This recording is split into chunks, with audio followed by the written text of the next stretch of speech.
All this untimely rescuing ends by harming what it sets out to save. It is not surprising that every generous romantic gesture has such catastrophic consequences.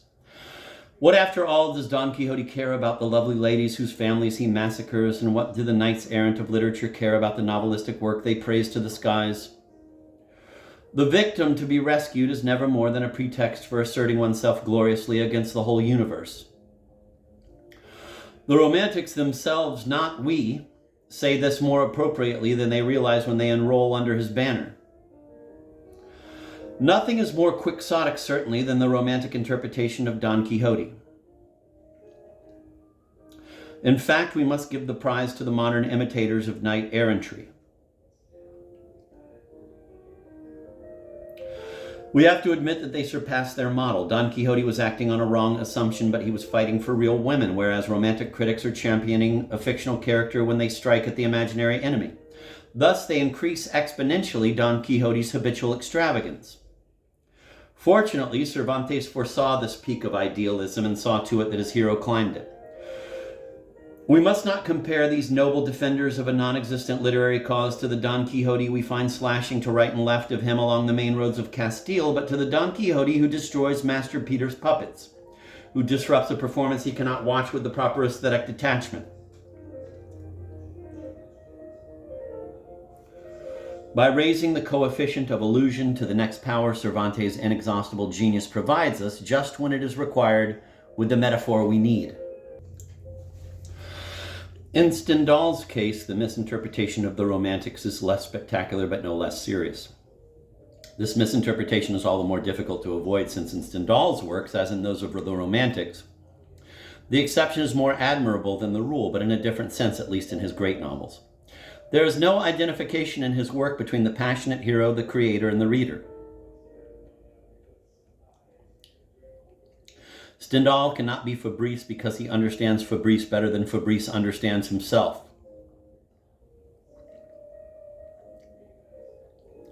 If the reader understands Stendhal, then he cannot identify with Fabrice either. If the reader understands Vigny, then he identifies with Chatterton. If he understands Sartre, he identifies with Roquentin. This is one of the main differences between the romantic view of exception and Stendhal's. I'm going to reread that. There is no identification in his work between the passionate hero, the creator, and the reader. Stendhal cannot be Fabrice because he understands Fabrice better than Fabrice understands himself. If the reader understands Stendhal, then he cannot identify with Fabrice either. If the reader understands Vigny, then he identifies with Chatterton. If he understands Sartre, he identifies with Roquentin. This is one of the main differences between the romantic view of exception and Stendhal's.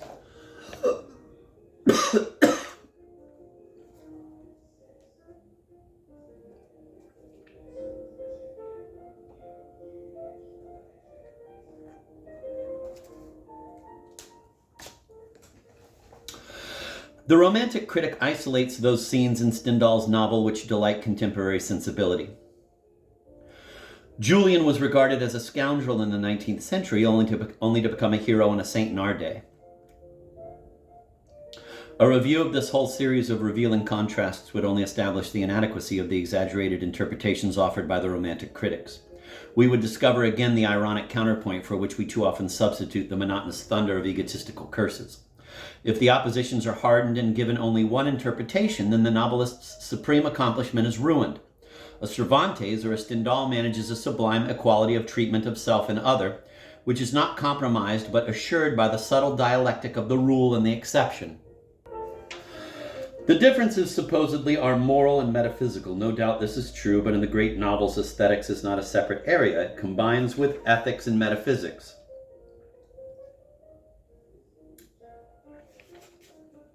The novelist multiplies the contrasts. Like a sculptor, he achieves relief by multiplying surfaces on different planes.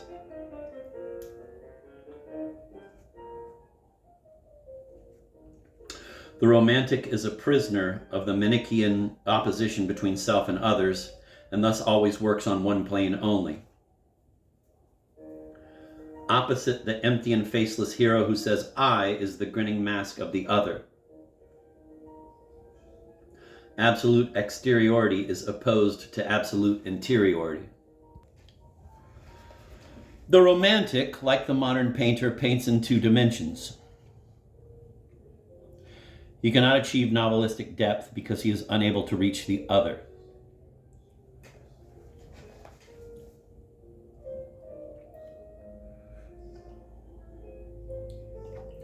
The novelist goes beyond romantic justification. More or less surreptitiously, more or less openly, he crosses the barrier between self and other. This memorable crossing, as we shall see in the last chapter, is recorded in the novel itself in the form of a reconciliation between hero and the world at the moment of death. It is at the conclusion and only then that the hero speaks in the name of the author, and the dying hero always renounces his past existence. Novelistic reconciliation has both an aesthetic and an ethical sense.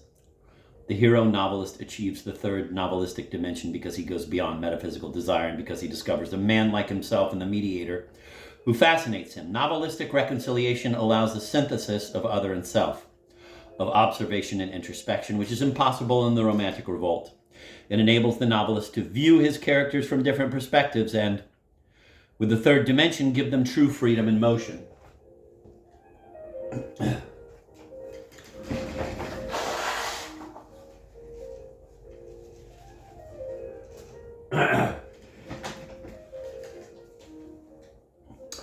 The Stendhalian exception always flourishes in ground which would appear most unfavorable to his development.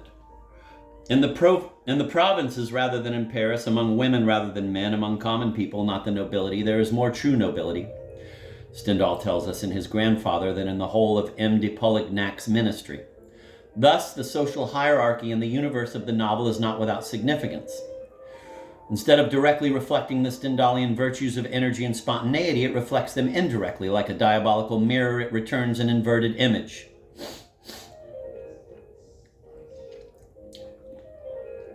Stendhal's last heroine, Lamille, La Fille du Diable, combines in her charming person all the signs of the elect which the Vanito mistake for curses. She is a woman, an orphan, poor, ignorant, provincial, and of the common people. But Lamille has more energy than the men, more distinction than the aristocrats, more refinement than Parisians, and more spontaneity than would-be wits. The disorder of the novelistic universe nevertheless still reflects the traditional order of society. We have not yet reached the point of complete absence of order, of absolute disorder. Stendhal's universe is a pyramid balanced on its point. This almost miraculous balance cannot last, for it belongs to the period immediately following the Revolutionary era.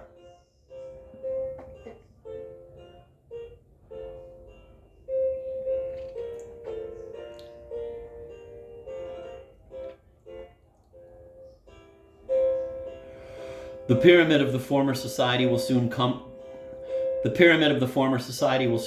and break into a million shapeless fragments. We shall look in vain for this order at the heart of the disorder in the novels that follow Stendhal. Already in Flaubert, things no longer have a meaning contrary to that which they should have. They have very little, if any, sense at all. Women are no more nor less authentic than men. Parisians are no more nor less vain than provincials. The bourgeois are no more nor less energetic than the aristocrats. In this universe of Flaubert, spontaneous desire has not disappeared. It never completely disappears, but the exceptions have decreased in number and importance.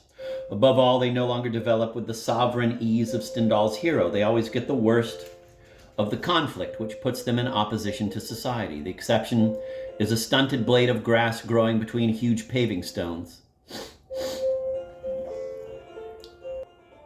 I'm going to reread that because I like the metaphor of the blade of grass. In this universe of Flaubert, spontaneous desire has not disappeared. It never completely disappears, but the exceptions have decreased in number and importance. Above all, they no longer develop with the sovereign ease of Stendhal's hero. They always get the worst of the conflict, which puts them in opposition to society. The exception is a stunted blade of grass growing between huge paving stones.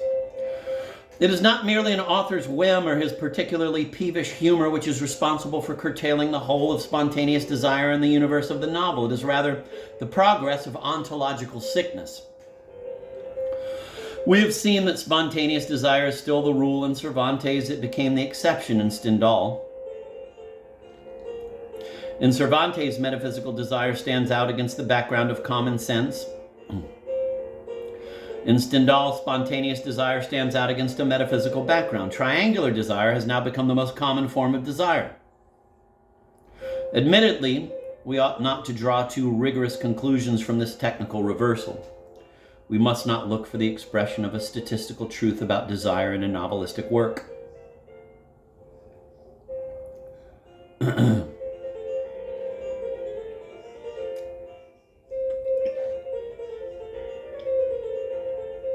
The choice of a method depends on an infinite number of factors, not the least of which is a very legitimate regard for what would be effective. Every technique involves a certain exaggeration, and its effects should not be confused with novelistic revelation in the proper sense. I'm going to reread that. We have seen that spontaneous desire is still the rule in Cervantes. It became the exception in Stendhal. In Cervantes, metaphysical desire stands out against the background of common sense.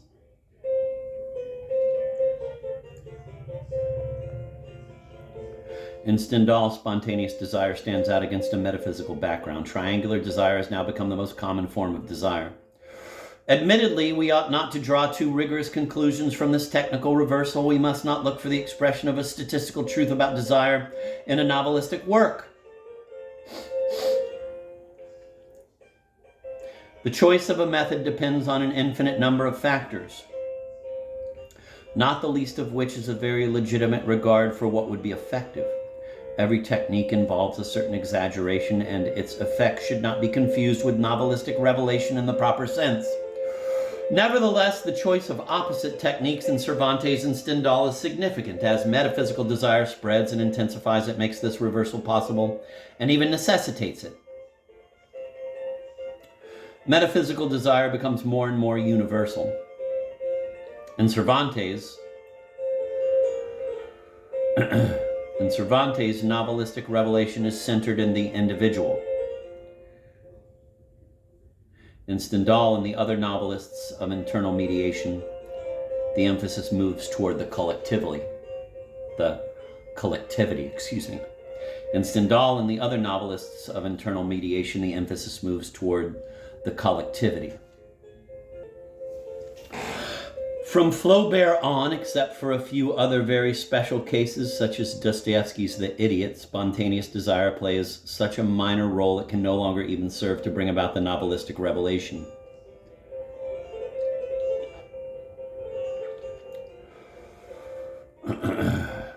The exception in the case of Flaubert carries with it a certain indirect and negative social significance. In Madame Bovary, the only exceptions are the peasant woman at the assembly whose very poverty puts her beyond the reach of bourgeois desire, and the great doctor who escapes it through his knowledge. These exceptions play to some extent the same role as in Stendhal. The old peasant woman provides a revealing contrast with the beaming bourgeois enthroned on the platform. Similarly, the great doctor shows up Charles and Homais as non-entities. But his presence is too silent and episodic to bear the main weight of revelation. The exception now survives only in the completely eccentric regions of the novelistic universe. The opposition between Madame de Rênal and her husband, and between Madame de Rênal and the citizens of Verrières, is truly essential. The opposition between Emma and Charles, and between Emma and the citizens of Yonville, is essential only in Emma's mind. When the contrasts remain, their power of revelation is slight. In most cases, everything melts into a grayish uniformity. The progress of metaphysical desire merely increases the empty oppositions. It weakens the concrete oppositions or banishes them to the far boundaries of the novelistic universe. This advance of metaphysical desire is made on two different fronts. The ontological sickness grows worse in the areas already contaminated, and it spreads to areas thus far spared. This invasion of virgin territory constitutes the real subject of Madame Bovary. In order to locate the heroine in the mainstream of a history of metaphysical desire, we must turn again to the perceptive definition of one critic of Flaubert. Quote, Madame Bovary is Madame de Rênal a quarter of a century later, end of quote. This judgment is somewhat schematic, but it reveals an essential aspect of Flaubertian desire. Madame Bovary belongs to the upper regions of triangular desire. She is suffering the first onslaught of a disease which makes its initial appearance through external mediation. Although chronologically it follows the works of Stendhal, Flaubert's novel should precede them in a theoretical discussion of metaphysical desire. The evolution of metaphysical desire explains many differences between Stendhal and Flaubert. Every novelist finds himself faced with a particular moment of metaphysical structure, thus the technical problems never appear twice in the same terms. Stendhal's conciseness and flashing irony are based on the network of exceptions running through the novelistic material. Once the reader has been given the clue to the oppositions, the slightest misunderstanding between two characters immediately suggests the pattern of passion vanity and reveals metaphysical desire. Everything rests on the contrast between the rule and the exception. The transition from positive to negative is as rapid as the change from light to dark when one touches an electric switch.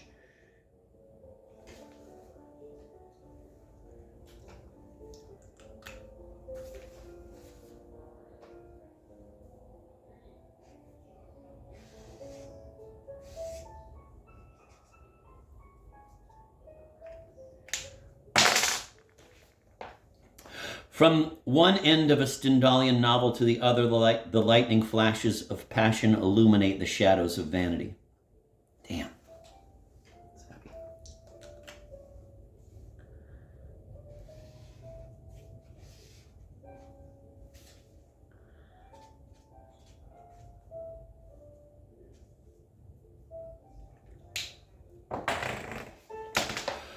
The transition from positive to negative is as rapid as the change from light to dark when one touches an electric switch. From one end of a Stendhalian novel to the other, the lightning flashes of passion illuminate the shadows of vanity.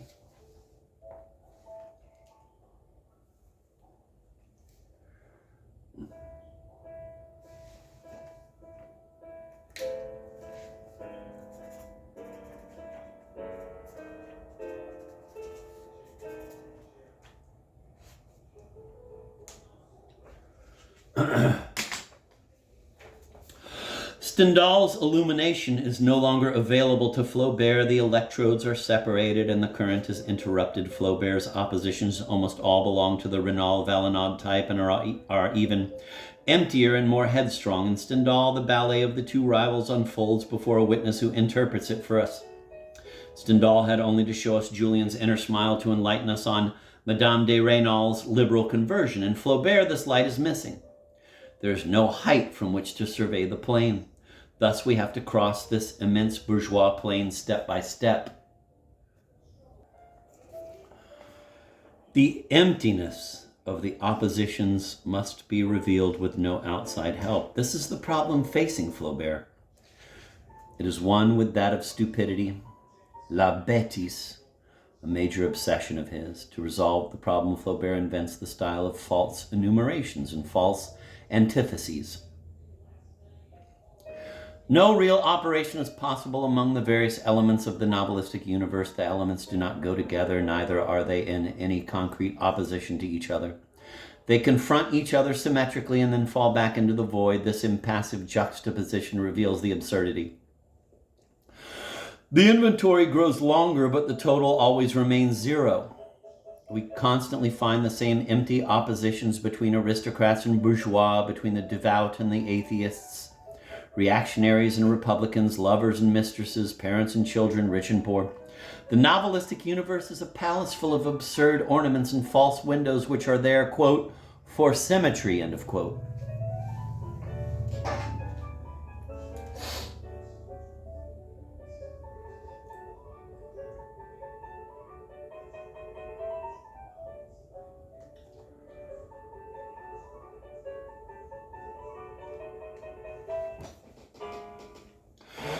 Flaubert's grotesque antitheses caricature the sublime antitheses of Hugo, or those categories on which the positivists base the classifications they believe to be definitive. The bourgeois is delighted with his illusory riches.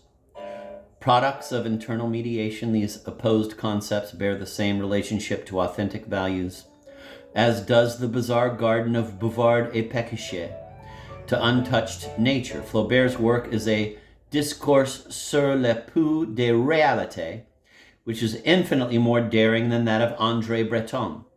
For the novelist is attacking science and ideology, the very essence of the bourgeois conception of reality, all powerful at that time. The, quote, ideas, end of quote, of Flaubert's characters are even more devoid of significance than those of Stendhal's Veneto. They remind us of the useless organs of the body to be found frequently in the animal world. Monstrous appendices, whose existence in one species rather than another cannot be accounted for. One thinks of certain herbivorous animals and their enormous horns, whose only function is to entangle each other in endless sterile fights.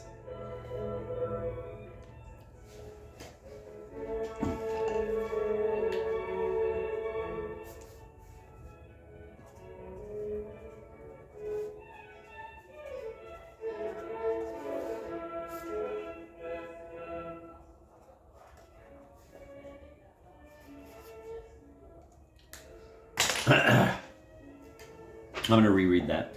The ideas of Flaubert's characters are even more devoid of significance than those of Stendhal's Veneto. They remind us of the useless organs of the body to be found frequently in the animal world. Monstrous appendices, whose existence in one species rather than another cannot be accounted for. One thinks of certain herbivorous animals and their enormous horns, whose only function is to entangle each other in endless sterile fights. The opposition is nourished by a double nullity, by an equal spiritual poverty on both sides. Holmes and Bernician symbolize the two opposed but interdependent halves of petty middle-class France. Flaubert's couples even think in this grotesque coupling like two drunks who keep their balance only by trying to upset each other. Holmes and Bernician lead each other on and finally fall asleep side by side, coffee cup in hand, before the body of Emma Bovary. As Flaubert's novelistic genius ripens, his oppositions become more futile. The identity of the contraries is drawn more clearly. The evolution ends in Bouvard and Pécuchet, who oppose and complement each other as perfectly as two knickknacks on a bourgeois mantelpiece.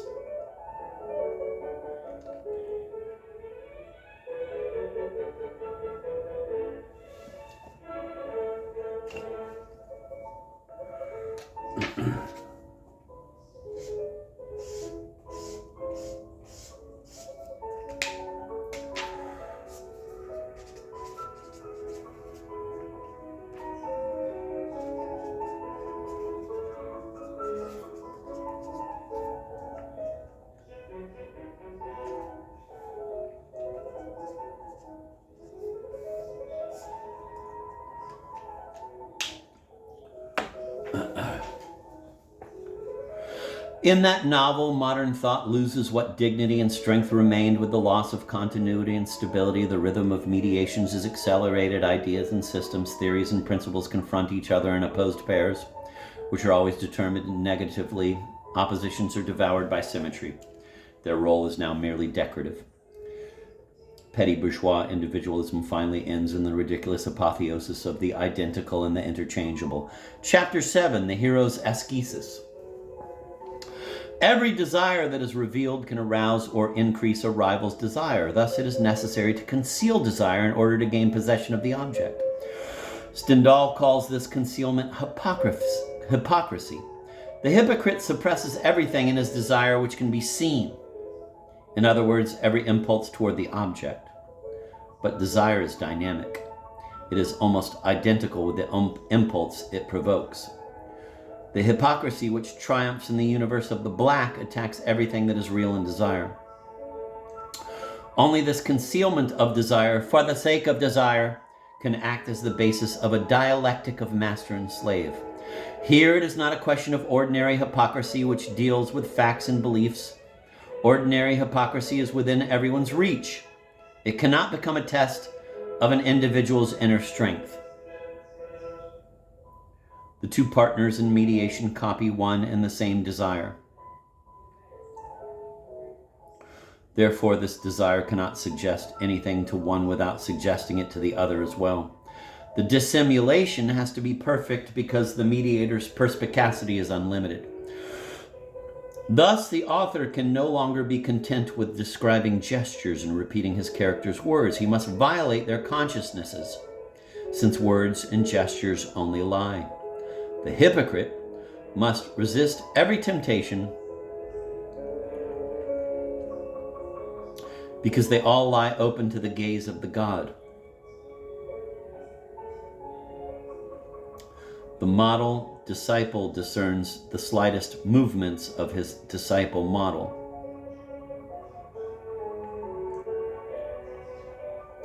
Like the God of the Bible,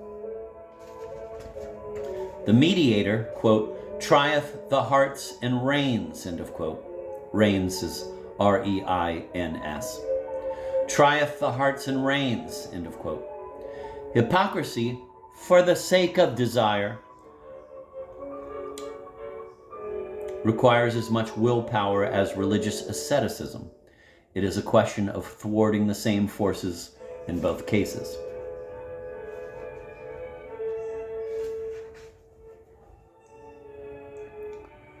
Julian's career in the universe of the black is as demanding as a military career in the universe of the red.